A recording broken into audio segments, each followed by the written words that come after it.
Welcome to Hemashri kitchen.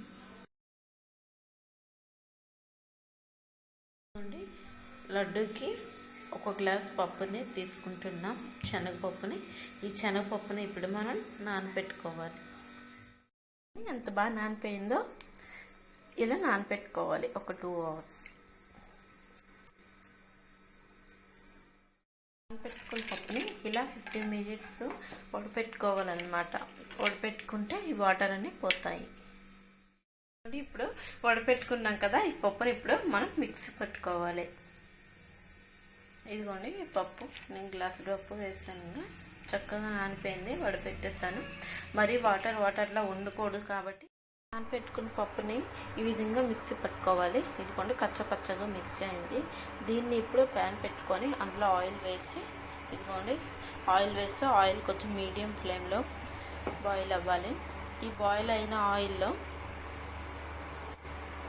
ఇది కొంచెం పకోడీలా వేసేసి దీన్ని ఫ్రై చేయాలన్నమాట, ఈ మిశ్రమాన్ని.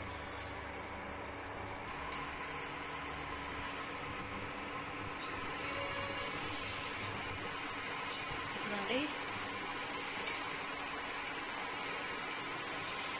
బాయిల్ అవుతున్నాయి కదా, లో ఫ్లేమ్లో పెట్టుకొని లో ఫ్లేమ్లో టు మీడియం ఫ్లేమ్లో అడ్జస్ట్ చేసుకోవాలి. హైలో పెట్టకూడదు. హైలో పెట్టేపట్టే లోపల ఉడకకుండా బయటనే రెడ్గా కలర్ వచ్చేస్తుంది, కలర్ చేంజ్ అయిపోతుంది, కానీ ఉడకదు. దీన్ని ఎక్కువగా ఫ్రై చేయకూడదు. నార్మల్గా కొంచెం గోల్డ్ కలర్లోకి వచ్చేసినాక దీన్ని అవుట్ చేసేయాలి. ఇదిగోండి, ఈ విధంగా చేయాలి. చూడండి ఎంత బాగా బాయిల్ అవుతున్నాయో. ఇదిగోండి, ఈ విధంగా ఫ్రై చేయాలి. మరీ ఎక్కువగా కలర్ చేంజ్ అవ్వకూడదు, ఎక్కువ క్రిస్పీ రాకూడదు, లైట్గా ఫ్రై చేయాలి.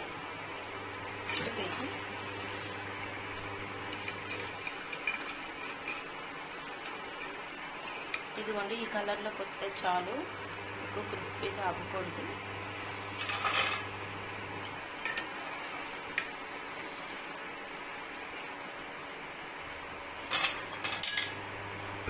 ఇదిగోండి, వీటిని ఫ్రై చేసిన తర్వాత కాసేపు చల్లారనివ్వాలి. ఈ చల్లారిన తర్వాత వీటిని మిక్సీ పట్టుకోవాలి. ఇప్పుడు వీటిని మిక్సీ పట్టుకోవాలి. వీటిని ఒకసారి కాదు 2 times ఇలా మిక్సీ పట్టుకోవాలి. ఇదిగోండి, ఈ విధంగా పోసుగా వచ్చింది కదా, చూడండి. ఇలా పోసుగా వచ్చేటట్టు మనం దీన్ని గ్రైండ్ చేసుకోవాలి. చూడండి, మనం గ్రైండ్ చేసుకున్న ఎంత బాగా వచ్చింది. ఇప్పుడు మనం కాజు అండ్ కిస్మిస్ని ఫ్రై చేసుకుందాం. ఇదిగోండి, కాజు కిస్మిస్ ఫ్రై అయిపోయాయండి. ఇప్పుడు మనం వీటిని ప్లేట్లోకి తీసుకుందాం.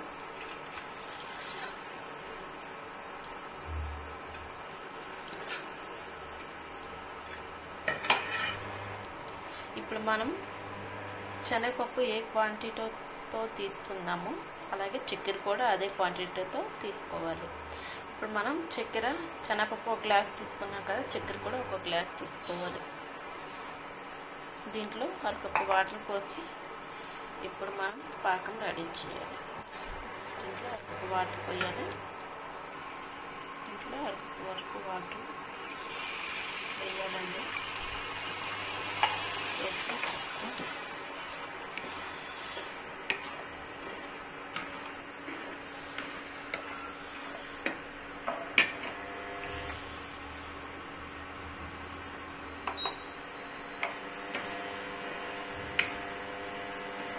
కలుపుతూ ఉండాలి మీడియం ఫ్లేమ్లోనే. చూసారా, బబుల్స్ వస్తున్నాయి అంటే పాకం రెడీ అవుతుంది. ఇంకా కొంచెం కరగాలి. ఈ విధంగా కలుపుతూ ఉండాలి. పాకం రెడీ అవుతుంది. ఇది మనకి ఎక్కువ అవసరం లేదు, ఒక తీగ పాకం వస్తే చాలు. ఇదిగోండి, ఇక్కడ చూపిస్తున్నట్టుగా తీగపాకం వస్తుంది, చూడండి. తీగపాకం ఈ విధంగా వస్తే చాలు. ఇప్పుడు మనం గ్రైండ్ చేసి పట్టుకున్న మిశ్రమం ఏదైతే ఉందో దాన్ని ఈ విధంగా ఇదిగోండి ఇలా వేసేసి కలపాలి. మొత్తంగా ఒకసారి ఇలా కలుపుకోవాలి. ఒక 5 minutes అలాగే కలుపుకోవాలి. ఇది ఉడకటానికి 5 minutes పడుతుందండి.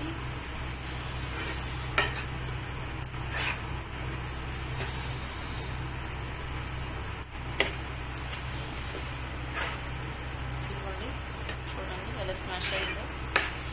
ఇది ఉడికేసరికి ఒక 5 minutes పడుతుంది.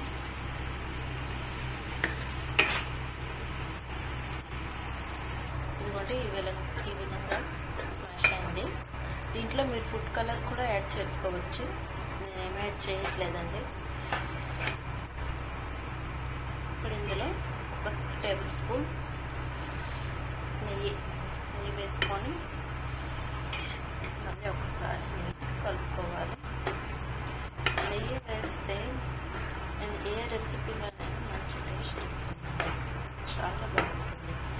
ఇప్పుడు ఈ విధంగా స్మాష్ చేసాం కదా, దీన్ని ఒక 5 minutes మనం లో ఫ్లేమ్లో మూత పెట్టుకొని ఉంచుకోవాలి. ఒక 5 minutes ఉడికిపోతుంది. దీంట్లో కొంచెం ఎలాచి పొడి వేస్తున్నామండి. స్వీట్ రెసిపీలో ఎలాచి ఒక సీక్రెట్ ఇంగ్రీడియంట్స్. ఇప్పుడు మనం మూత తీసి చూసుకుందాం. ఇదిగోండి బాగా స్మాష్ అయింది, బాగా ఉడికింది కూడా. చూడండి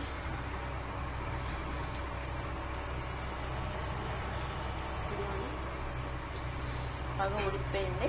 ఇప్పుడు దీంట్లో మనం కాజు నెక్స్ట్ కిస్మిస్ ఫ్రై చేసుకున్నాం కదా, దాన్ని కూడా వేసేసి బాగా కలుపుకుంటాం.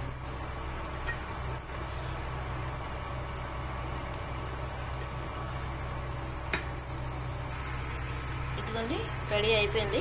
ఇది కొంచెం చల్లారనివ్వాలి. చల్లారిన తర్వాత దీన్ని మనం ఉండలుగా కట్టుకోవాలి. ఇప్పుడు గోరువెచ్చగా ఉన్నప్పుడు వీటిని ఉండలుగా చేసుకోవాలి.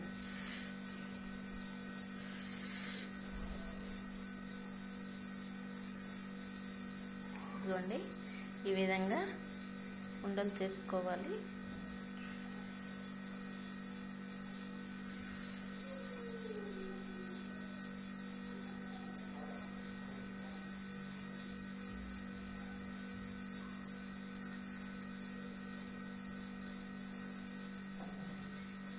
చూడండి ఎంత కలర్ఫుల్గా ఉన్నాయో.